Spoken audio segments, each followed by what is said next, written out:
Mister Pranesh, ನಾನು ತಿಂಗಳು ನೋಡ್ತಾನೆ ಇದ್ದೀನಿ. ಪ್ರತಿ ತಿಂಗಳು ನಮಗೆಲ್ಲ ಸಂಬಳ ಬಂದಿನ ನಾವೆಲ್ಲ ಜಾಲಿಯಾಗಿ ಖುಷಿಯಾಗಿ ಆರಾಮಾಗಿರ್ತೀವಿ.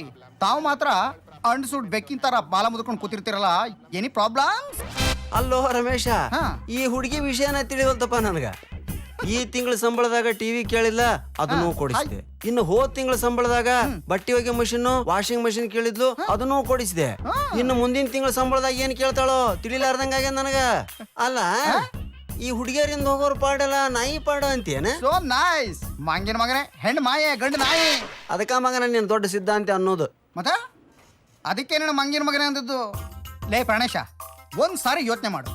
ನೀನ್ ಇದನ್ನೆಲ್ಲ ಯಾರು ಕೊಡಿಸ್ದೆ? ಇನ್ಯಾರಿಗಪ್ಪ? ಹಂಸವೇಣಿಗೆ. ಅಂದ್ರೆ ಈಗ ನೀನ್ ಲವ್ ಮಾಡ್ತಾ ಇರೋ, ಮುಂದೆ ನೀನು ಮದುವೆ ಆಗೋ ಹುಡುಗಿಗ್ ತಾನೆ?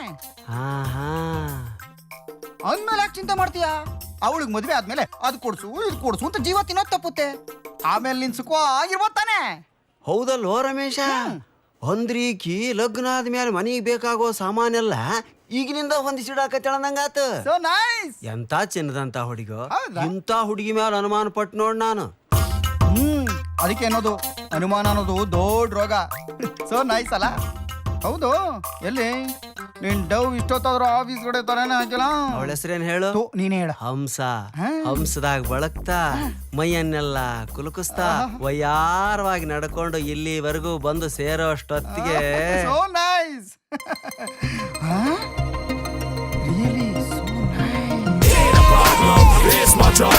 ಬಂದು ನೋಡಿ ನಿನ್ ಡವ್ ಸಖತ್ ಹಾಟ್ ಮಗ.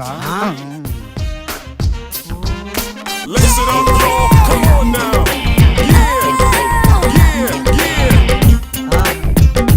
So watch your step, cause too much you talk.